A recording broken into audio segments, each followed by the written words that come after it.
I still feel like crap.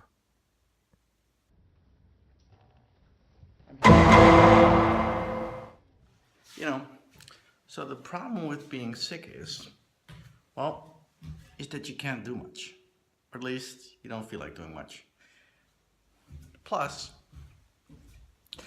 friends might get caught in the way. Like, for instance, today I was supposed to help a friend out move. Now I have to disappoint him. I warned him yesterday already, but still, I feel really bad about that. Sorry, Dennis. I was once in Mexico City. I had Montezuma's Revenge. Go look it up. But anyway, I basically cured it with Gatorade. So I think I'm going to try that today.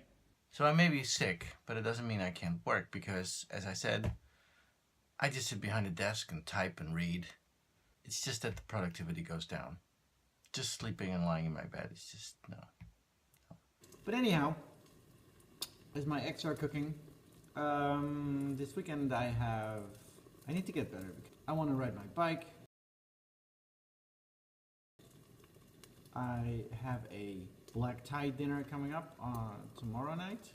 Oh, and interestingly enough, on Tuesday, I'm filling in for my former boss and give a guest lecture on colonialism and international law, which is fascinating and basically also ties in with the Lotus case and the book proposal that I've been working on. So. And Hillary Clinton are coming today. There are liberals, there are progressives, there are Democrats who are furious with them. They say that they are normalizing President-elect Trump, and yet... Good afternoon, guys. It is Saturday. My kids are off to field hockey, indoors actually. And so I have a quiet moment here at home. Tonight, as I mentioned, I have a black tie dinner, and I guess we have to change. Can't seem to get the thing working. Oh well. Change.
It's Sunday afternoon, late Sunday afternoon. I'm actually in the office working because I want to get this blog post out tomorrow, because on Tuesday I have a guest lecture to give, and I really need to prepare for that tomorrow, which is going to be fun.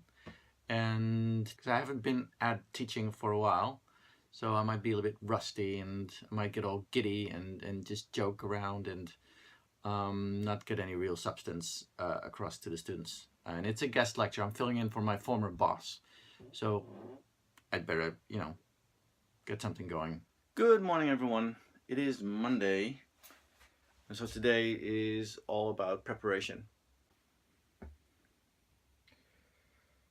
So that's kind of what preparation looks like for me. I'm not going to read the whole book, definitely not. This book I have read, and it's a great help, so I'm rereading some of it. It's going to be really helpful. And for someone who has not been a Kotkaniemi fan, who is a semi-god in international law circles, I'm reading Kotkaniemi again because, yes.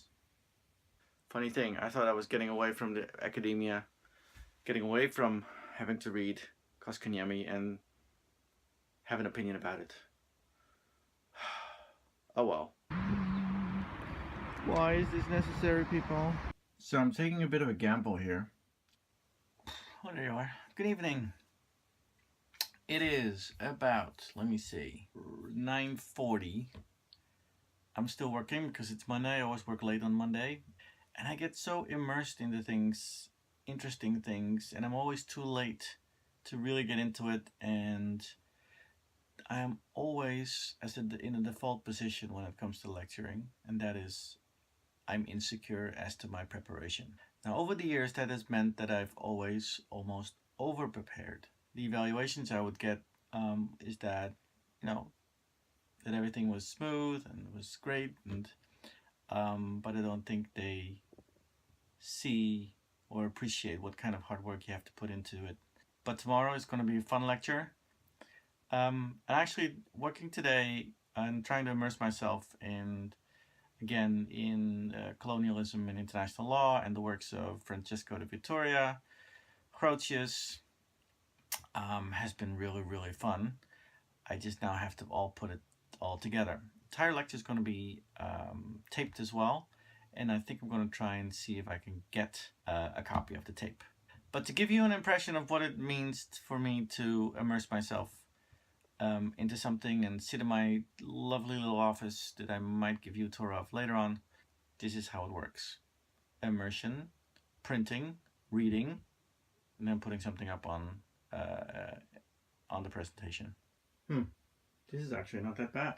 Some lecture notes, taking, it says main argument. Oh, can it focus? Wow, it can focus. Main argument. And of course, this is my jumping off point. Oh, and I came across this today. H.R. 193 from the House of Representatives in Congress, U.S. Congress, to end membership of the United States in the United Nations. This is an interesting bill, though, because I think although it's highly symbolic, this might actually have a chance. I can't imagine that any executive branch in the U.S., however, or any executive branch of any country, would not stop at withdrawal of membership from the United Nations. Even the US, maybe even especially the US and all the other so-called great powers need the United Nations to actually further their goals. And they're going to need it. And of course, what bugs me the most, diplomatic immunity. Repeal of diplomatic immunity. Okay, guys. Stayed up until 2:30 last night, but I'm gonna go on the bike and go to a cafe where Simone is with Yasmine after the surgery because she left her wallet at home. If you haven't seen my bike yet, this is my regular bike that I commute with.